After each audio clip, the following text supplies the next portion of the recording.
Hello, thanks for joining us today.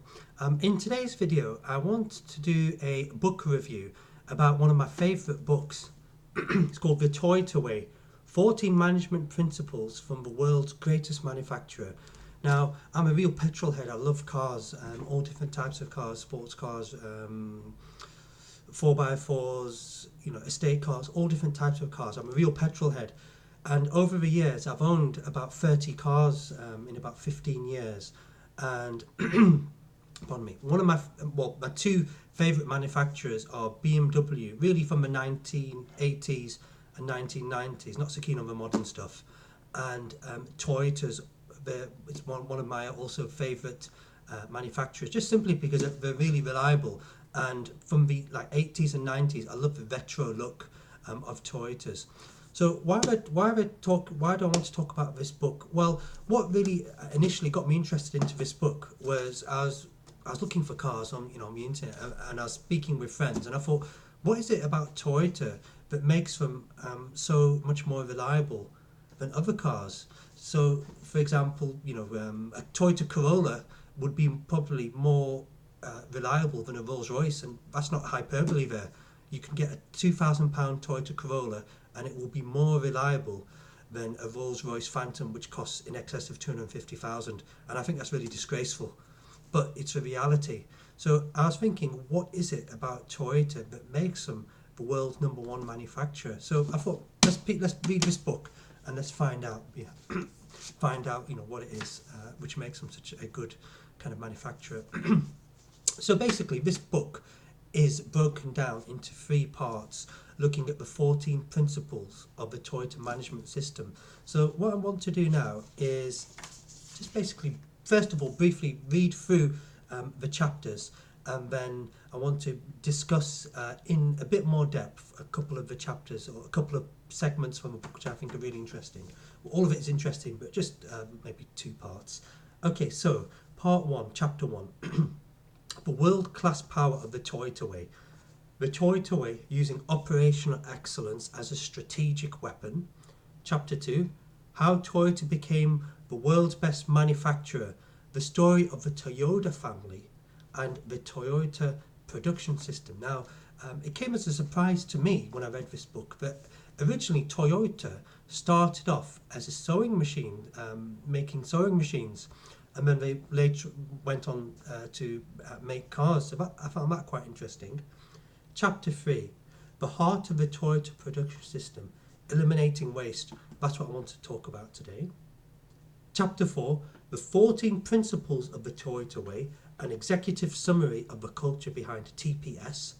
Chapter 5, the Toyota Way in action, the no compromises development of Lexus. Now, Lexus was a kind of another brand made by Toyota in the 1980s, and basically what Toyota did was they set out with their mission to really compete with Mercedes and BMW, because at that time BMW and Mercedes were they had a large, they were pretty much the market owners. They had a large market share ownership of the luxury car market, especially in America and in Europe. So Toyota wanted to kind of build a car which would compete with those 2 manufacturers. And without kind of going on another discourse about Mercedes, what that really did was it frightened the other car manufacturers, and it got Mercedes into gear to produce the W140 S-Class Mercedes, and they kind of spent lots of money on that car, and it's considered one of the best built Mercedes ever. And I believe the guy who designed and kind of made that car was actually fired for the amount of money he spent. But the W140 Mercedes was basically made. They can thank Toyota for that, because by making the Lexus, it kind of gave them the impetus and catalyzed them to think, let's get our act together, let's make quality cars, because basically Lexus upped the level with the level of standard equipment which was offered on the cars there. Okay, so that was, where was that? Okay, yes, so that was the development, that's chapter 5. Chapter 6, the Toyota Way in action, new century, new fuel, new design processes. The Prius. I've owned a Prius before. can't believe that it came out in 1997 originally. So this chapter really talks about the thinking behind making the Toyota Prius and kind of what Toyota had to do to kind of make that into a reality. Now, as you know, when you think of hybrid cars, the Toyota Prius is really synonymous with hybrid cars, and they really kind of were the market leaders. And I suppose they are the market leaders in making hybrid cars. And I believe BMW want to team up with Toyota using their hybrid engine. So they were really ahead of the time in terms of thinking innovatively. Okay, part 2. So the business principles of the Toyota way. Section 1, long-term philosophy. So chapter 7, this is principle 1. Base your management decisions on a long-term philosophy, even at the expense of short-term financial goals. This is really good thinking, because they're talking about basically if you have to make a sacrifice financially in the short term, if it's going to contribute to the long-term vision, your long-term goals being fulfilled, it's worth doing. And I think this also reminds me of a quote by a guy called Brian Tracy, who says, the futurity of decisions is the key to measuring the value. So in other words, what action you do now, what impact will it have on your future? And that kind of links in very nicely to this thinking long term. Chapter 8, principle 2, create continuous process flow to bring problems to the surface. Principle 3, use a pull system to avoid overproduction. So Toyota, they really kind of used something called just-in-time production. Rather than having warehouses full of stock like the American car manufacturers did at the time, basically produce only what is needed and getting the parts just in time. So that basically eliminates waste and kind of is more cost efficient. Principle 4, level out the workload. Principle 5, build a culture of stopping to fix problems to get quality right the first time. Principle 6, standardize tasks of a foundation for continuous improvement and employee empowerment. So that's basically what that was talking about, is where kind of systems are standardized, it basically gets rid of ambiguity, and then employees are certain about the tasks which they have to do because it's standardized across the organization. It's a great chapter, that one.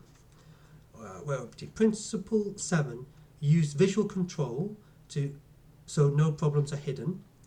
Principle 8, use only reliable, fully tested technology that serves your people and processes. Okay, so then we go on to principle 9. Section 3, add value to the organization by developing your people and partners. Principle 9, grow leaders who thoroughly understand the work and live the philosophy and teach it to others. So I think that's basically learn, do, teach. I went into, a couple of years ago, I went into the Toyota car dealership. I just was kind of inquiring about a car, and I was speaking to the salesman, and I actually knew more about the car than he did. So I thought, this is not really good, is it? You know, if I know more as a potential customer than the salesperson. If you're watching this and you're a Toyota employee, you work there, read this book for goodness sakes before you start working there. If I was manager there, I'd say read this book before you step foot in the dealership. Then you kind of really understand the philosophy behind what makes Toyota tick. Right, so where are we up to now? Principle 10. Develop exceptional people and teams who follow your company's philosophy. Principle 11. Respect your extended network of partners and suppliers by challenging them and helping them to improve. Okay, so the next one is Chapter 18, Principle 12. Go and see it for yourself to thoroughly understand the situation.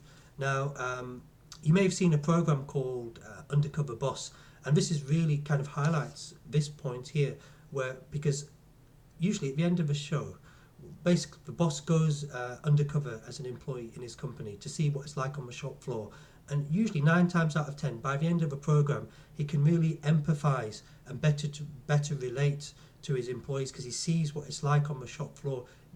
seeing the day-to-day problems, the difficulties, because I think that's really important, because it's one thing to say to employees, let's do this, but if you don't see it for yourself, you can't really understand.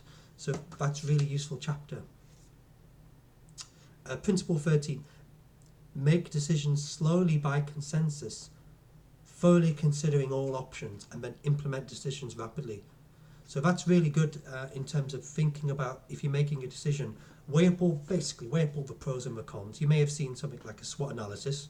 We basically look at the strengths, weaknesses, opportunities, and threats, and basically you take your time to do your due diligence, and then once you come to a decision, implement it quickly. So I like that thinking there.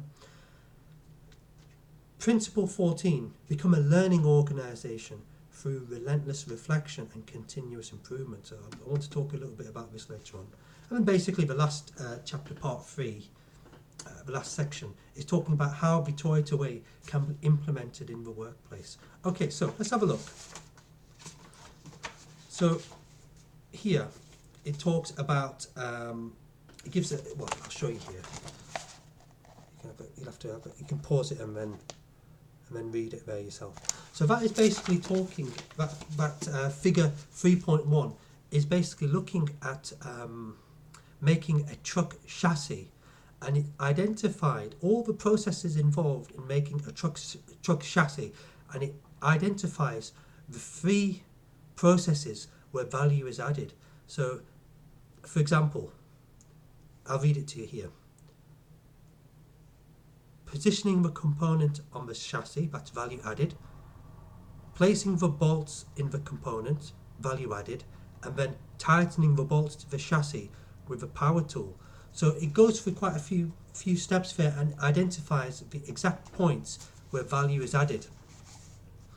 So I think that's really important, because if you like, for example, say you're a student and you've watched one of my videos about revision techniques, by stopping to identify what the problem is, and then identify what you have been doing in your revision, will help you to then realize what tasks you need to do more of and what tasks you need to do less of. So, for example, say you're reading for 2 hours a night, just reading cover to cover a book, but it's not actually getting you anywhere. So you need to stop and think, right, this is not kind of really giving me that much information. I might get a couple of snippets of useful information by the end of the night. But what would be more effective would be to maybe revise, basically do an exam under time conditions, identify exactly where the gaps in knowledge are, and then read to basically fill those gaps. So you're kind of reading selectively with a purpose. That would be then value added. So it's kind of talking about efficiency and identifying where the actions are which add the most value. So really interesting chapter there. Okay. And where was the other chapter? Let me have a look. Now this is one of my favourite chapters, chapter 20, principle 14. Become a learning organisation through relentless reflection and continuous improvement. Now I think this is really good, because if you watch one of my other videos about critical thinking, the only way we can really improve is to kind of think about what we've done and how we can improve. And that chapter there is kind of talks about the importance of that, learning from our mistakes, and figuring out new strategies which we can use to improve the process of making things more efficient and better. Now this book, I highly recommend you read it. If you would like to purchase it, please click on the description. There's a link which will take you straight to the website where you can actually buy this book. I highly recommend you have a read of this book. In fact, I even used it when I did my postgraduate to talk about philosophy of kind of working, and my teacher, she found it really interesting as well, so I actually lent her this copy. So click in the link below and you can get a copy. Until next time, take care and we'll speak soon. Bye bye.